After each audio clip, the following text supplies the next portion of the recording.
to China EVs and More, where my co-host Lei Xing and I will go over the week's most important and interesting news coming out of the global EV, AV, and mobility sectors. Don't forget to subscribe and like, and tune in again next week. My name is Tu Lee. I am the managing director at Sino Auto Insights, a global management consultancy that helps organizations bring innovative and tech-focused products and services to the transportation and mobility sectors. We write a free weekly newsletter that we pull many of our discussion topics from. You can sign up for it at sinoautoinsights.substack.com, which, of course, I encourage you all to do. Indy Lei, can you please introduce yourself? Yes, sir. This is Lei Xing, your co-host, former chief editor of China Auto Review. And this is episode number 252. I'm in Indianapolis for my daughter's volleyball tournament, last of the year. And for those that may not know, I'm in the racing capital of the world. A little bit of history. I actually learned this myself, even though I watch a lot of F1. Indianapolis Motor Speedway is one of the oldest racetracks in the world and one of the top sporting events in terms of holding the number of spectators. So I hear that 300,000 people, that's how much capacity they have for a sporting event. And we're in the middle of the World Cup. So we're also in the middle of a race of winners and losers. And this is the theme for this episode. As we are right at about the midpoint of 2026, we're seeing some clear signs of the winners and losers, both in China and globally. Maybe we talk about Polestar being one of the losers. We'll get to Volkswagen in a second, but Polestar this week announced they're done in the US of A. They're no longer selling their vehicles. And it's due to the same reason that Volvo can still be selling in the USA. So it's a very perplexing development where two of these brands under the Geely Holding Group, one can sell in the US and one has decided to get out. I think it's been in the headlines a lot the last 2 days. We probably begin there. Take it away. So, Lei, this is largely symbolic. Polestar sold around 5,500 cars last year in the United States. So that's like 0.003% or something like that, some rounding error. And I was told that Volvo has a more compliant tech stack and a less compliant tech stack. And we don't know the background between why Volvo is allowed and Polestar is not allowed. But my guess, and I'm speculating here, is that maybe Polestar didn't have the capital to try to qualify both tech stacks. That's number one. Number two, maybe this is 有面子. They don't want to say I'm leaving the U.S. market because I can't sell in the U.S. market.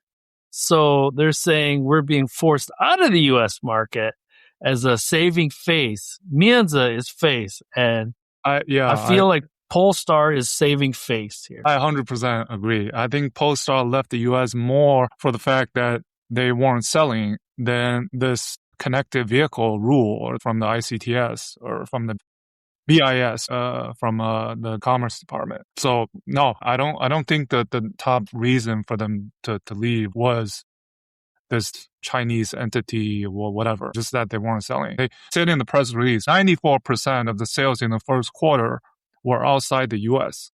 And how many vehicles do they sell a year totally, globally? Not many. So 94% of that, not that many, leaves the U.S. with nothing, basically. The perplexing issue for Polestar is that they never separated themselves from Volvo from a branding standpoint. Number two, the two largest markets in the world, they struggle in China and the United States.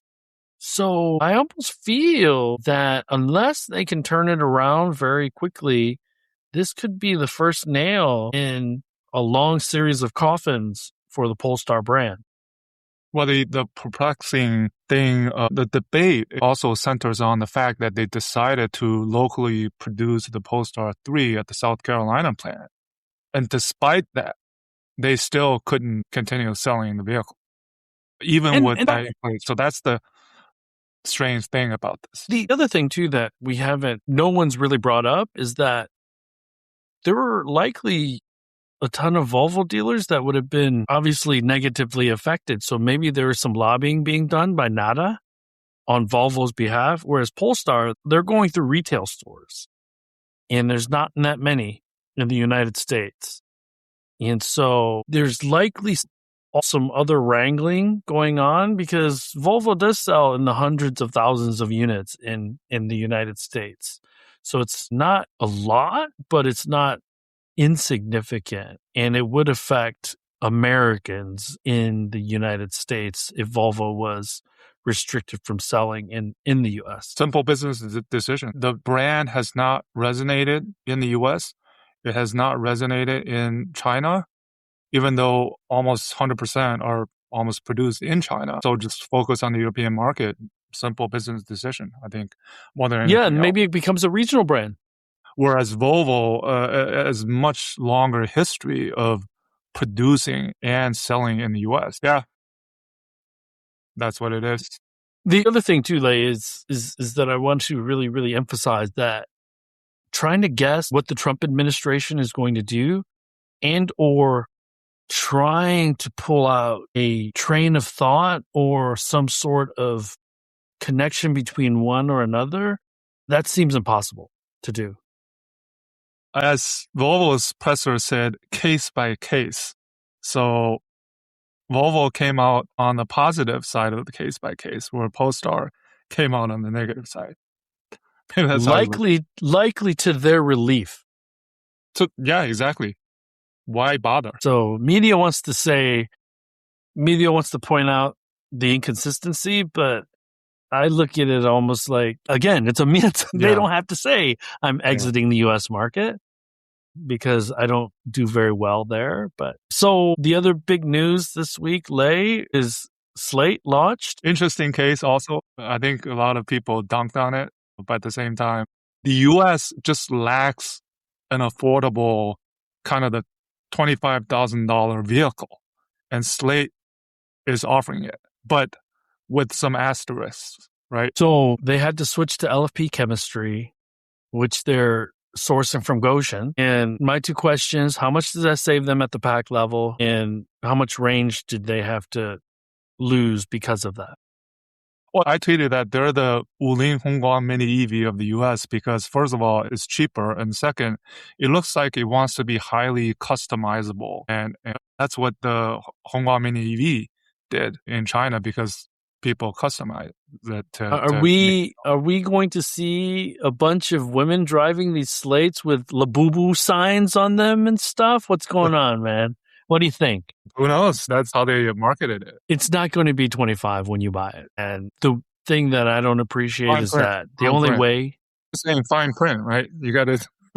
Well, right? The sticker is 24950, but... The thing that... Starting The price. thing that perplexes me, Lei, is that the only way we can get to 25,000 or sub 30 is to decontent. Well, it doesn't have smart cockpit. It doesn't have ADAS. There's no self-driving, so there's no electric windows, and so and they're trying to make it cool. Like it's a cool thing to not have these features in your vehicle. And I was watching a video from one of the sales vice president, and he said that they're break even at around 80 or 100,000 units or something like that. So do you think they get to that number in a couple of years? Do they ever get to that number? I don't know. I'm not a fan. Well, you have these different... The issue is the U.S. lacks these things, right? We have Rivian coming on the heels of Tesla with the R2. Now we have the Slate. But other than those, we're still waiting on the more affordable from Ford, right? The UEV that's coming next year or the year after. When is there a time when the U.S. consumers have these options before the Chinese come? I don't know if that happens. Yeah. They need the Chinese to have these options. So the other two things that I'll bring up, and then we can talk about a little bit. Lucid, they're eliminating 18%. Lucid and Volkswagen in the same camp. And I'm going to do this. I told you Volkswagen was going to have to cut an To arm be off. clear, you did not pull out the panic button. Volkswagen pulled out the panic. Well, I think it was too late. So Lei is talking about, for years and years and years, I've posted on Twitter and X, is it time to press the panic button? And I see this announcement of 100,000 jobs, factories closing, and I tweeted, they pressed it. And then I also tweeted, was it too late or is it too late? And so, touche, because 100,000, that's a lot of people. It's what? It's like 15% of the workforce or something? It's a lot. They're a global workforce. The other part is closing down 4 plants in Germany, right? I think all of them are in Germany. Closing down factories in Europe is a very, very expensive thing to do. Yeah. At the same time, the Chinese are looking to gobble up these assets. Possible. Xpeng is looking. Any of the other ones certainly are working, but I'm sure Leap Motors looking. I'm sure the most unattractive part for, if I'm a Chinese OEM, and I'm not referring to the country as unattractive, I'm referring to everything that goes along with it when you're running a factory in Germany. The labor laws, the unions that you have to deal with. So if I'm a Chinese OEM, I'm looking in Eastern Europe and I'm looking in Southern Europe. I think Germany is not going to be my first pick from a country standpoint. Labor rates are higher, unions are strong, labor laws are restrictive. And so this is why a lot of investment has been hoovered up by Spain on the battery side and on the OEM side. So to be clear, the 100,000 includes the 50,000 officially announced at the general meeting last week. The other news that came out was Stefan Hartung, the CEO of Bosch, stepped down. These things are not unrelated because there's the German OEMs and there's the German suppliers, European suppliers to a larger extent, that are facing the brunt of this current bloodbath, if you will, because part of it is Chinese competition, part of it is the tariffs, but there probably has to come a time when, if it really gets serious enough, if the supervisory board, Honda, the CEO, I think he's saved because the board voted that he remains. When does Bluma resign or get kicked out? And Honda didn't fall as far as Volkswagen has. So if it gets to that point, then it's not even an issue of panic button. It's something else entirely. But given the backdrop that we talked last week of how China domestic sales under a lot of pressure is going down, given the background that William Li said 90% take rate by 2030, given the backdrop that Chinese are expanding rapidly, globally, that's the picture we're looking at. So I wrote in my newsletter last week the same thing that you had just said, like, when does the board feel enough is enough and new leadership needs to come in place? Because this seems to be a slow-moving train wreck that needs to have a catalyst to turn things around. Now, last week, Volkswagen Group said they're close to hitting a bottom. They feel their products are competitive. And to me, the Porsche strategy of going up market with more expensive is completely wrong. Is it okay to scrutinize a poor performing company and expect more from their management? I think it's okay. And when you say Li Bin says 90%, let's put numbers to that. So 7 million units of ICE vehicles have disappeared from the China market. If we get to 90%, that's another 7, 8, 9 million units. So if GM, Volkswagen, who are the mass market leaders, Toyota to a lesser extent, are continuing their sales volume mostly on the ICE side, where does that leave them by 2030? Now, GM is already launching vehicles and they feel they've bottomed out. Cadillac has some green shoots. Do they get back to the sales volume that they were before? Probably not, but at least GM has bottomed out. Volkswagen still hasn't bottomed out. No. And one of the things that happened earlier in the week is that Volkswagen brand officially entered the Kazakhstan market with completely managed by the Volkswagen brand vehicles in China for the first time ever. So look for that to happen more as how do they utilize the capacity? Same as what the Chinese are doing, right? A third of vehicles are now exported of auto sales that are reported, that are exported from China. 2/3 are NEVs. We're close to that point. And more than 2/3, 70% of the passenger vehicle sales are Chinese brands. All of these are just in the back of, let's say, Blumen's head, Hartoon's head. And remember, when we talk about Kazakhstan, Lei, we're talking a market that is fractionally, I mean, it's a rounding error when you sit it next to or stand it next to the China market. So exporting to Kazakhstan might be in the tens of thousands? Yeah, I'm just saying that it's a start of something that we'll see more of. And Kazakhstan is one of those markets that Volkswagen may not have been in, but now they will think about utilize China to spread out to more markets.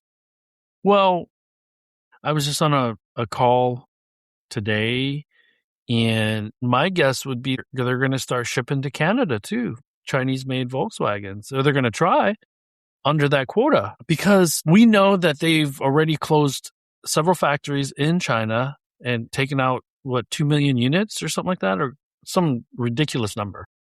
And this goes back to our conversation on BYD wanting to be number one by 2030. So Volkswagen now, they cut the capacity to 9 million units, global capacity from 12. So I was saying, does BYD, we're looking at the prospects of not, you might disagree, but the prospects of not having to sell 10 million units to be number one. Because we're seeing what Volkswagen is doing. Toyota is still over 11 million. So that's probably the biggest hurdle for BYD other than Volkswagen. I think that overtaking Volkswagen is doable. I don't think overtaking Toyota by 2030 is doable. But that's their goal. So people need to take it seriously because my guess is that once they finally get approval, homologation in Canada, they're going to make an announcement about investing in charging infrastructure in Canada as well in order to differentiate itself from the other players. And Tesla already has a supercharging network, and Geely is going to, everyone else, unless you're going to buy a PHEV or unless you're selling a PHEV, is going to be constrained by the quota and then charging infrastructure. BYD is going to be like, you can, and we also have to remember that Tesla is not a very attractive brand in Canada right now, although their sales are still number one. I don't know how long that lasts over the next few years, especially once a factory is built. And let's say the next 3 years, 36 months, the Chinese factory in Canada is likely going to be up and running.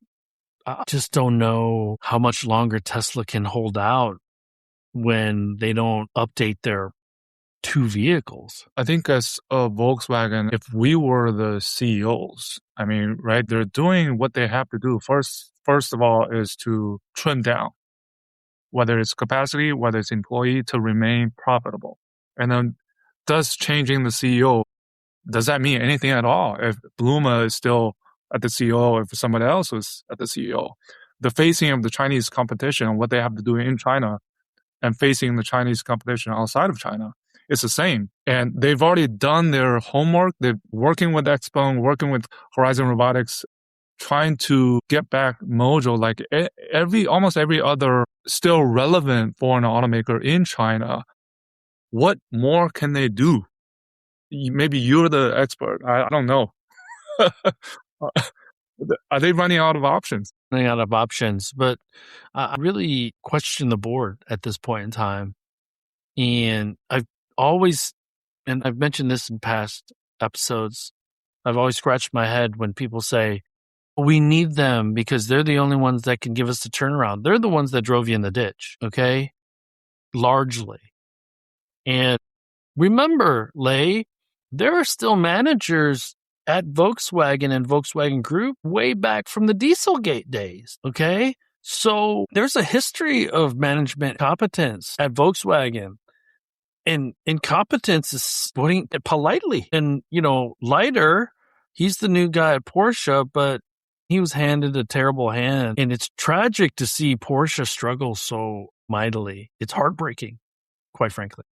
And then you also think about the German corporate governance, the Works Council and the IG Metro are not going to have... They're not going to let Volkswagen cut 100,000 jobs. Well, 50,000 is already announced, agreed to, but why they they just announced that last week? They're like extending out the pain. Yeah. And to me, that's a communications thing where it was like, let's just put all the pain together and deal with it. But we haven't even talked about the U.S., Lei. They still have Scout Motors and a factory in South Carolina. And they have Rivian that is launching an R2 that is likely going to cannibalize Scout Motors vehicles. And so it is the weirdest time and strategy for Volkswagen, because Scout Motors, they said they didn't delay launch, but they kind of delayed the launch. They moved a lot of employees to South Carolina, and it sounds like that South Carolina factory might also be building Audis in the near future. And so that tells you that the subsidies going away in the United States really, really kind of flattened out their sales forecasts, and they're looking to find other products to fill that capacity in the short term. And if we go back to the Chinese market specifically, the Volkswagen Group is the most committed, aggressive in terms of investment, in terms of being Chinese. And they can't get this right. I can't think of other foreign automakers being relevant. Prospect can't. So in the next 18, 24 months, because they have a huge lineup coming of NEVs. Well, I do believe that Toyota, Hyundai to a lesser extent, maybe GM picks up some of the pieces from Volkswagen's losses in China. Not to the point where they're major players like they were, but I think the winners of Volkswagen losing could be the legacy automakers. I was a bit surprised at the official Hyundai Motor Group X handle tweeting about China stuff of the upcoming Ioniq V. So I guess that's a key product for them in China, for China again, with momentum inside. Who else? Back to some of the other topics of winners and losers. We had both NIO and Li Auto in the news this past week. NIO delivering 1,000. So three things happened. They delivered the 120,000 ES8, the 10,000 ES9, and the 100,000 L60, Envoy L60 in the same week. ES9, by the way, is the fastest in getting to 500,000 renminbi priced or above vehicle in the Chinese market. And Li Auto, meanwhile, launched the L8, and they put up a sign that said the end game of EREVs is not BEVs. The end game of EREVs is 5C EREVs. It's shot across the bow, right? To NIO. So. To NIO. But clearly, Li Auto is losing in the EREV game. They're losing momentum, or at least not as nearly as good as the first time around when they launched the L9, L8, L7, L6. And NIO, I mean, it's hard to fathom that they can be this successful now. It just doesn't seem like Li Auto is refreshing as fast as everybody else. I mean, yeah. And then while they added complexity by making BEVs and EREVs. So it's funny that the videos they put up now on the launch event is comparison of their own models, not comparison of videos. So lesson learned. But still, both of these companies, we know them very well. Great products, and we wish them... 好朋友. But for Li Auto, how long can the EREV game, right, with this refresh of the L series, they're really committed to it. But they're not putting out numbers like the ES9, like the ESA of, let's say, the new L9 or the new L8 selling 10,000 units a month. So that's a quite sharp contrast. And Li Bin, right, he's harping that EREVs are the past. So, but Li Auto had a long time in the sun 5 years ago. I also feel that this is where they're paying for the L6 through L9 looking so much alike, not being distinctive enough across products. And I didn't have any problem with the i6. It wasn't like a beautiful car, but functional. Yeah, I just felt like, Li Xiang, he's very hard on himself. You can feel it. Like, and the stuff that the features, some of the features that he showed in the press conference, only Li Xiang can think of. But any other Li Bin is the hardest working man in Chinese automotive industry. Hardest working man in China automotive. And he's out there to show it. As He Xiaopeng. And Li Xiang is kind of like, he's a little bit more low-key, but he wants things his way, certainly.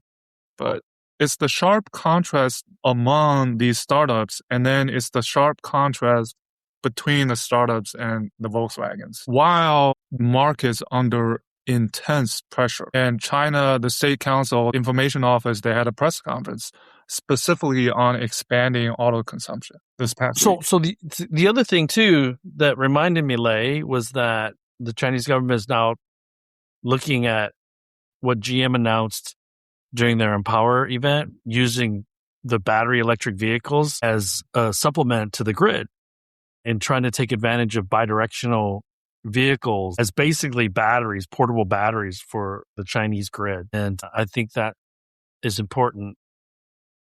It's one of those things where GM was a little bit out front a couple weeks ago during their Empower event talking about that. But bidirectional vehicles is not a new thing. Ford was doing it with the F-150 a while ago.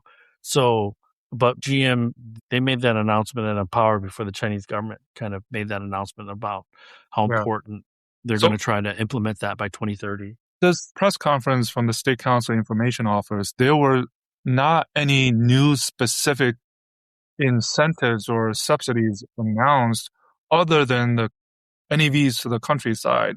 But there were parts of it, I think is important if you look at it in a longer perspective, the more streamlining of vehicle registration, of inter-provincial transfer of used cars. Used cars, by the way, in the first 5 months, the number were just over 8 million units.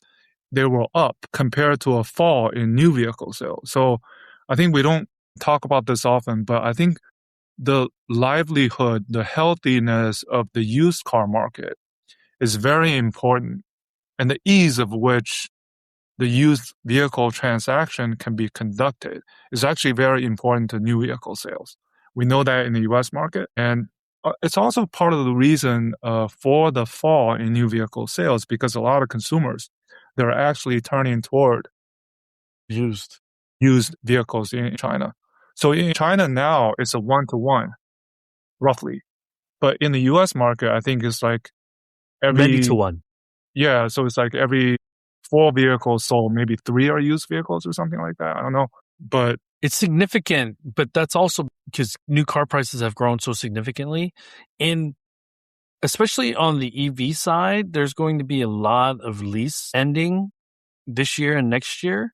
So especially on the BEV side, so you're going to see used car sales of electric vehicles increase significantly over the next few years, especially of Teslas, I think. And then I was at a Cox automotive event a couple of days ago or yesterday that talked about the new vehicle sales for the United States for 2026. And there is evidence that Toyota could outsell General Motors in the U.S. market this year. Yeah, I saw that. Which would be a big, big deal. In like how many years? Like 50 years or something, or like a long time? Yeah, pretty long time. The F-150 sales were a little weak, but they're not sure if it's because of the Iran war. But I guess the other thing that they said was gas prices hit $4.50 earlier this year. They're now around $4, which is cheaper than $4.50, obviously, but still higher than the $3 it was before the Iran war started. So inflation should go down this year, but not significantly over the next 6 months or the next few months. But I don't even know, honestly, Lei, if the Iran war is actually over or not, because they're still fighting, I think. It's forever in a stage of we're going to sign this deal soon. And next week, it's the same message. But at least gas prices have been going down. I think it fell under $4 for the first time. We don't care about that anymore. You and I don't care about that. I don't care. Although, man, anyways, anything else you want to talk about, man? No, I just want to mention these numbers. I think that are very telltale. Yep. The reported passenger vehicles, domestic passenger vehicles in China in 2025 is 23.74 million. Okay, not looking at export. So if we look at Li Bin's projection of 90%, you do the math by 2030, because that 23.74 million is not going to grow, not like the 2010s. So that's number one. And then retail sales of autos consistently accounts for 10% of all retail sales of goods in China. So that shows you how important the auto industry is. The auto industry share of manufacturing investment is 6% in China, and the auto parts share of goods exported is 6%. And the trade-in program was about 5 trillion until the date of the press conference, and 63% of that were auto trade-ins. So again, you do the math, right? And 21 million vehicles were replaced in the last few years. That shows you how important now China is, again, a retention-based market, a replacement purchase market. There is a scrap law in China that vehicles need to be scrapped in every 15 when they hit 15 years old. Yeah. There aren't many old cars on Chinese roads because they're not allowed to be on Chinese roads. So that's much. Before we get to questions and comments, Lei, I was in Ann Arbor from Monday to Thursday this week, driving back and forth. And then I had meetings. From where I am to Ann Arbor, it's about 50 miles. But people that are living in Michigan will attest to this. It is the worst thing about living in Michigan right now is every single road you go on has construction. Every road. And I'm going to be reincarnated as a road construction owner because I'm never going to not make money, because in Michigan, roads are always being worked on. Anyways, so I was doing a lot of driving this week. And on Monday, we're walking into Chrysler Center, where University of Michigan just won a national championship and they play basketball. As I'm walking in with my two sons, I get an update, ESPN update, that says Dusty May finalizing deal to become the next Dallas Mavericks coach. And so I walk in, and the big middle kind of sign thing, digital thing, it says Dusty May basketball camp. And so I drop the boys off and I leave. The next morning I walk in, that sign's gone. And I drove to Ann Arbor 4 times back and forth this week from Monday through Thursday. I had meetings, I had Zoom calls, and so I was not able to look at actual work very much this week. And my goodness, so I had to push certain meetings out. And next week, I will be in Las Vegas and San Diego. Hopefully, I will get to try out a motional vehicle in Las Vegas. So I'm trying to set that up. And then in San Diego, I was told that I needed to do a night tour of the aircraft carrier because it's cooler than during the daytime. So we'll try to do that and meet up with some friends in San Diego. So I'm looking forward to it. We're going to go on vacation before the 4th to try to beat some of the crowds. But unless you have anything else, let's move it to questions and comments. I think we covered a lot of things. Felix, sir, thank you for staying up. I know that you're upset that I changed the time late, today. Right? It's only, 11 p.m. or something? So thank you for staying up late for us. Let me see here. Tom H. He's new, so maybe we picked up some new listeners and viewers. Maybe he actually watches, but This is the first time that he's commented. Tom H. Add destination charges and a couple of basic options, and Slate is no longer a $25,000 truck compared to what $25,000 will get you in Shanghai.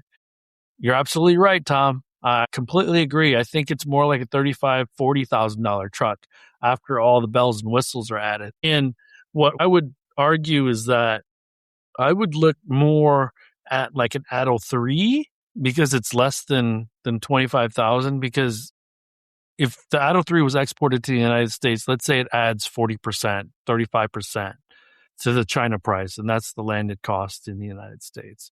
So you could probably get an Atto 3 for the price of a Slate in the United States if Chinese vehicles were able to be exported here. Another good example is Leapmotor launched the D99 MPV at the 250 to 300,000 RMB. That's their ceiling for Leapmotor brand. There's like 2 or 3 MPVs that like BYD launched the.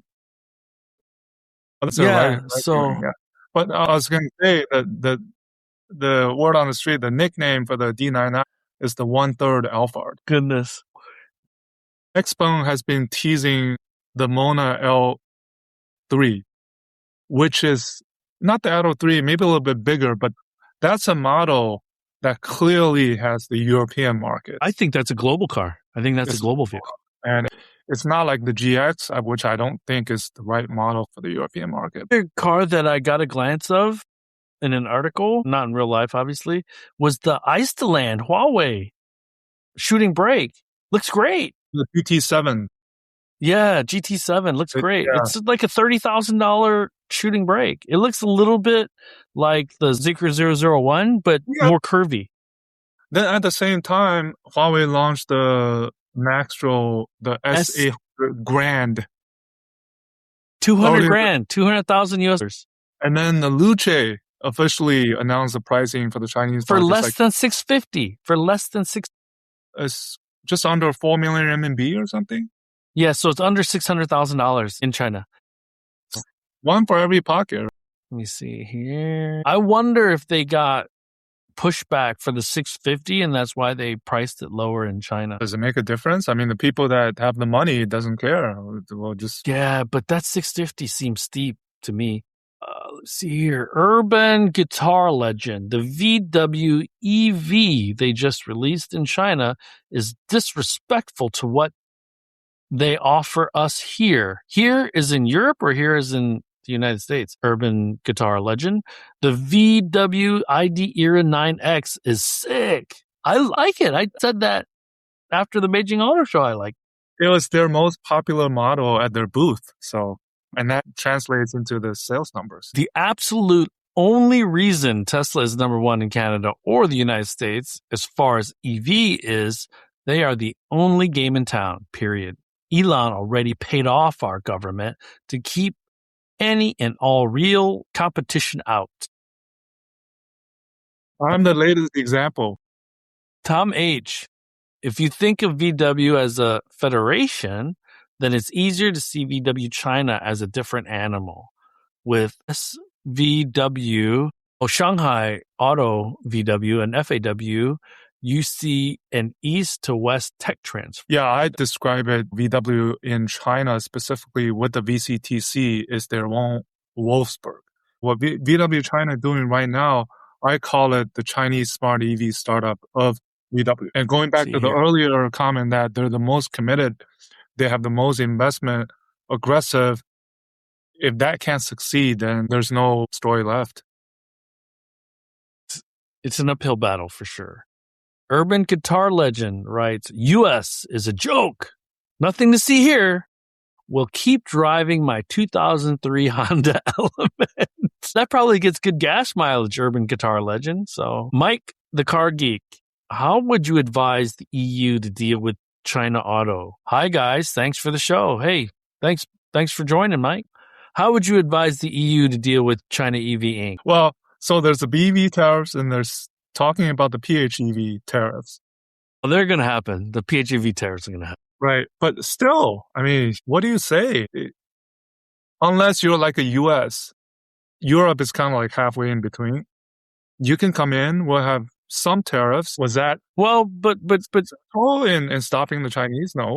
well, you could also do a Canada, have some quotas, and then really, really articulate a data sovereignty policy that hopefully you could kind of agree to all across the European Union and the UK potentially. Articulating that would be helpful, and it would be providing a leadership role for the rest of the world, maybe a blueprint. Well, this happens at the same time as this recent regulation that was passed on standardizing autonomous vehicle technologies. He Xiaopeng tweeted about it. It's a major development where you now can fast track capabilities of, let's say, FSD or VLA in all markets of the world, in China and other markets of the world. Next year, 2028, you could probably see the same capabilities of VLA 2.0 in China as in Europe, if that goes smoothly. Well, you saw Lyft was announcing that they're trying to create a standard for intelligent or autonomous vehicles as part of their fleet. And I think it had to do with using a LiDAR. I think that was kind of a big move by Lyft. Right. eCarX, Main Mobility, and then Main Mobility just announced another one with Cao Cao, which is for gearing Europe. up launches of 100,000 robotaxis and robovans. Must be jealous because Didi was in Europe before it kicked itself out of Europe. And Didi acquired some European ride-hailing companies. I don't know what happened to those services. Urban guitar legend, Mike the Car Geek. Not sure where you're from. He's from Michigan, but I'm absolutely exhausted living in a Western country with subpar transportation options with the highest prices imaginable. Neo is the shiznit. Nobody is touching them. My dream car is the Neo EC6. Lei, exactly. I'm assuming that you said something nice about Neo. So ES8 is killing the game. To Li, facts on Li Auto, but the star that burns twice as bright burns half as long. Oh, that's a good one. And Li Auto burned so very bright in the beginning. How do I put this? I don't like, or I don't know if it's the same for you, we can dunk in these companies, but at the end of the day, I like them to succeed. But that's the market. That's the competition. Somebody is going to lose. Somebody is going to win. Dude, I look at it this way. I want everybody to win. It's not going to happen, but I want everybody to win. We're not. I don't have anything personal against these companies. We're not spokespeople for any of these brands, right? We're just, Or if we were, we would let you know. Unlike some other people, don't Neo battery swap stations contribute to the grid? I think some of them do. I don't know if all of them. Mike the Car Geek, urban guitar legend, USA banning Chinese EV leads to lazy companies. EU tariffs are forcing VW and others to compete, and they are struggling. I feel like the EU will raise tariffs or something. Urban guitar legend. As far as EVs, a used EV, you never know about the battery. If we had easily replaceable batteries like what Neo does, it would be a no-brainer to buy a used EV and swap in a newer battery. Jeffrey, now Polestar is the target. Who is next? Mercedes-Benz? Urban guitar legend. To be continued, because that Mercedes-Benz story seems to be paused for now. There's no updated development, but it's under BAIC Group and Geely are shareholders. Or Li Shufu are shareholders.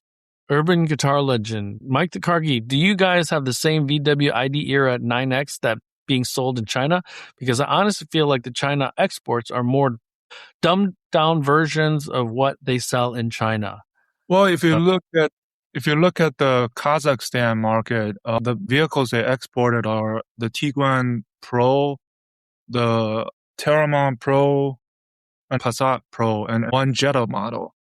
Cars they couldn't. The three Volkswagen models I mentioned are PHEVs. So China EVs and more should open up an episode with video guests of everyday Western consumers. Of course, we'd be bitching half the time, but consumers literally. Yeah, we were talking about something not dissimilar.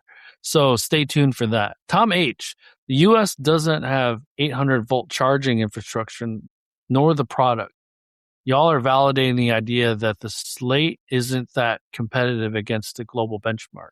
Ferraluce, Italians on mushrooms. That's Jeffrey. Tom, yeah, I agree. LOL. Jeffrey, nice t-shirt too from San Francisco. I was just there. I had to get this because I was at Zooks waiting for my ride. And so I walked to the Nike store in Union Square and I saw it and I was like, you know what?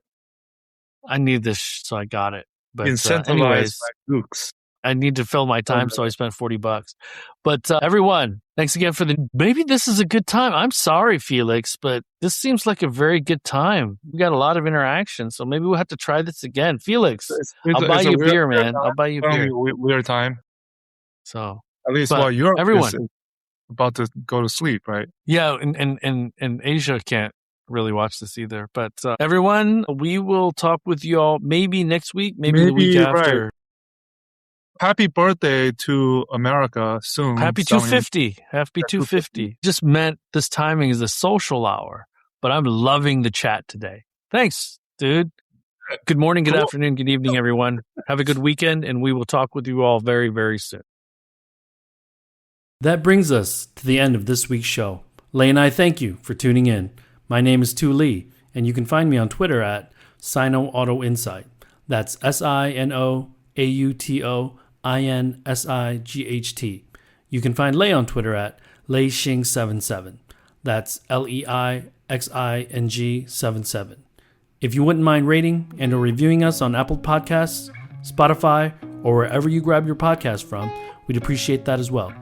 Even better, if you enjoy this show, please tell your friends about it. Please join us again next week as we track down all the latest news on China, EVs, and more.